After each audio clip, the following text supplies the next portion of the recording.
Hi, hello everyone! So, andito po pala ako ngayon dito sa lugar ni Madam Cascade sa Eastern Samar. So, andito kami guys ngayon. Nandun sila picture kasi maliligo kami ngayon. Kaso yung tubig, low tide. Pero dyan sa, maano naman, oh, malalim naman. So, ayan guys, ang ganda po ng dagat dito. Mabato siya pero napakalinis ng tubig. So, ayan guys.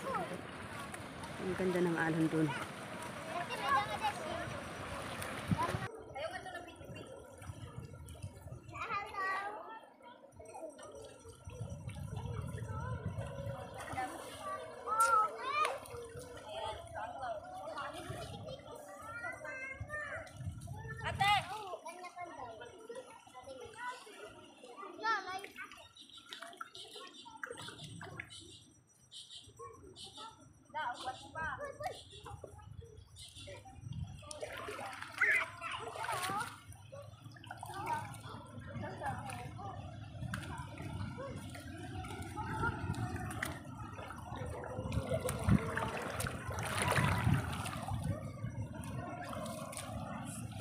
Guys, hanap tayo ng kabibi.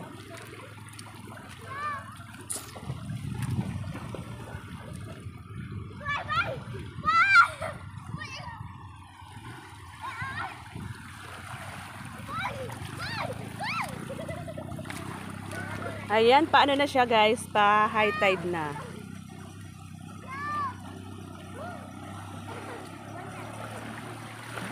Ayan, pa high tide na po.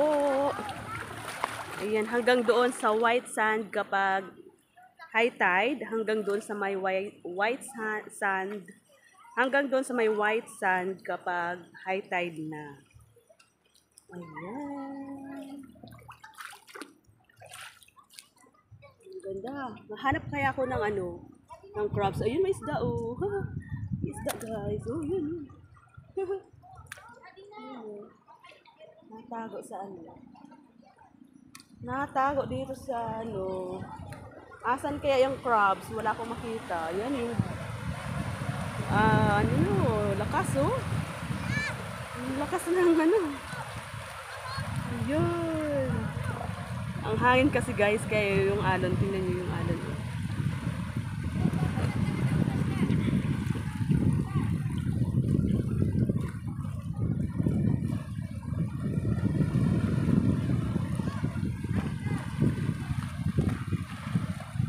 Nung pala guys, nung Yolanda, yan pala guys dati. Paaralan yan sa may, yan may mga niyog yan, yung pantay na yan. Paaralan pala yan dati. Nung bagyong Yolanda, nawasak dyan, nawash out dyan yung paaralan, pati yung kalsada dyan sa taas guys. Tapos yan nga, na para na siyang matarik na yung biglang pa kasi nga siya ng Yolanda daw ng panahon. Wow, ano to? Lobster ba to? Guys, ayan oh.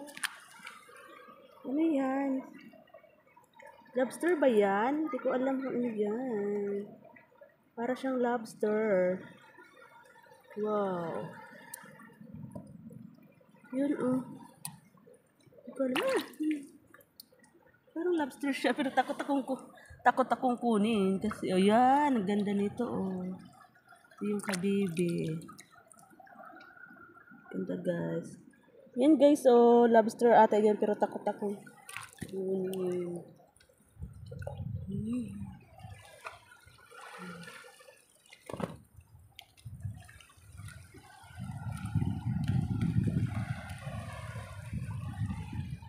Yan guys, di ko alam kung ano yan. Kung uod ba yan o ano yan. Ano ba yan? Nasa ilalim na yan.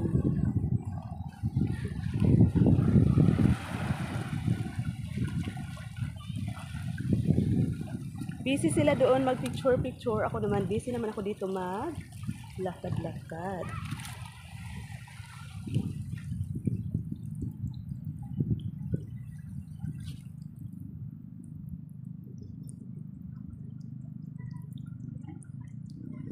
ko alam guys kung ano yun.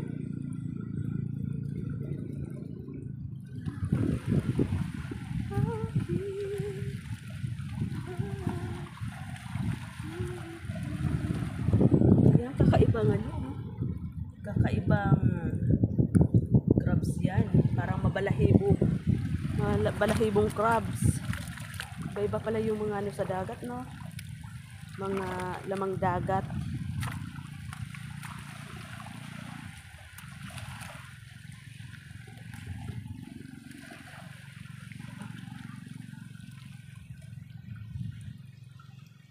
Yung mga isda guys na ano doon sa ilalim ng ano, bato. Natago ba?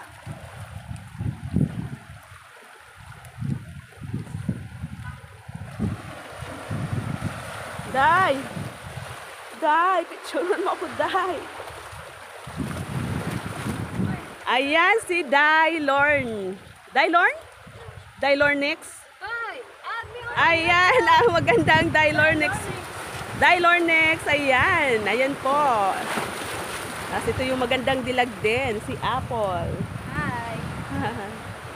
Yan, oh. Mag-live pa sa YouTube. Bibidyo lang. Go? Ha? Picture. Sige. Picture ulit. Ang sexy naman ni Oh, Day. sexy niya? Oo nga eh. Picture mo. Sana all na lang. O sa yung na-camera te. Where? Saan ba? Hello. Ang ganda talaga ng dagat dito. Ayan guys, may namimingwit to. May nakuha siyang ano, may nakuha siyang isda. Kasi mayroong mga isda dito sa mga bato-bato guys. Kanina nga eh nakita ko may isda pumasok sa bato pa. May mga bato kasi may ano, taguan. Tumago yung mga isda. Kaya pala mayroong isdang tinatawag na isdang bato. Kasi nga may mga bato ditong ano, mumugara ng mga isda. So ayan, ayun oh, may dala-dala si kuya ng pana. Pinapana yung isda kapag naano nila. Kasi nga guys, ang ano ng ano dito, ang tubig, ang napakalinaw. Kaya naman, kitang-kita talaga yung mga isda. So, ayan, nakapayong po ako kasi ang init. So, ayaw kong mangitim kasi nagkasakit ako dito kay madam. Ayan, nagpapagaling po ako para makauwi na ng Bicol. Kasi po, nagkasakit ang Tres Marias. Bago-bago kasi yung panahon ba nung nakaraan, uulan, iinit, lakas ng hangin. Yun po, nagkahawaan kami ni madam. Siya yung unang nagkasipon. Sumunod naman ako. So, ayan po. Ang ganda doon. Oh, sa ano, ang ganda doon guys. Pero, kakatakot kasi yung alon. Ang kakapal ng alon. Hindi katulad dito na manipis lang. Yung doon talaga ang kapal ng alon. Kahapon may nakita ko nagsusurfing doon. Nagsusurfing. Paano na siya? Pa high tide na. Ayan o, napupunuan na yung tubig. Si Daylorn na sexy. Si Madam Cascade andun, busy din mag picture. Ano yung vlog? Ha? Vlog mo? Oo. Ay, mag-vlog. Pang-upload natin sa ano ba, YouTube.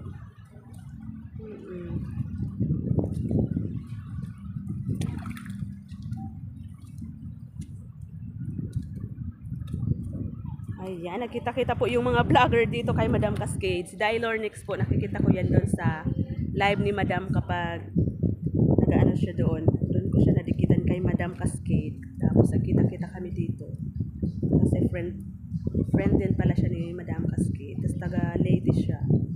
So ayun guys, nagsama-sama kami dito.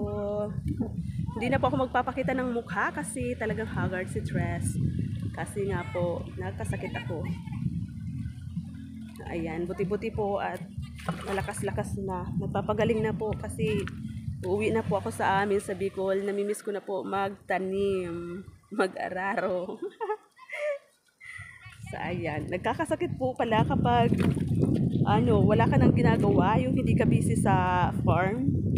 Yung ginagawa namin dito, travel lang ni madam. Kain-kain sa labas, walang gawa. Kaya iyan siguro. Nanibago yung aking, katawan.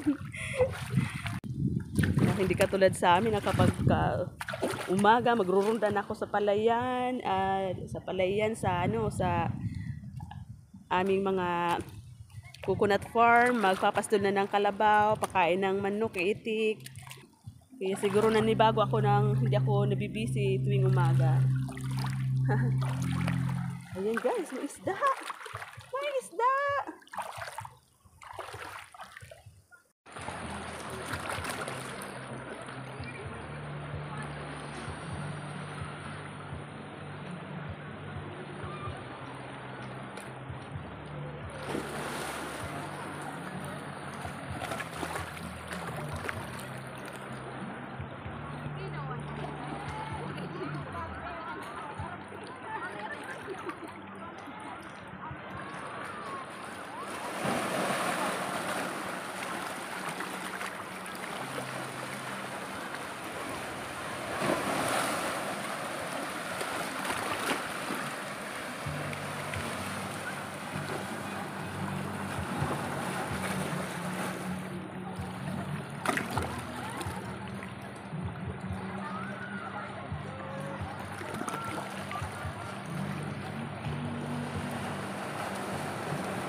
Ayan, naligo kami ni Snoopy. Ayan o. Ayan. Ayan. May part na mababaw, may part na malalim. Ayan.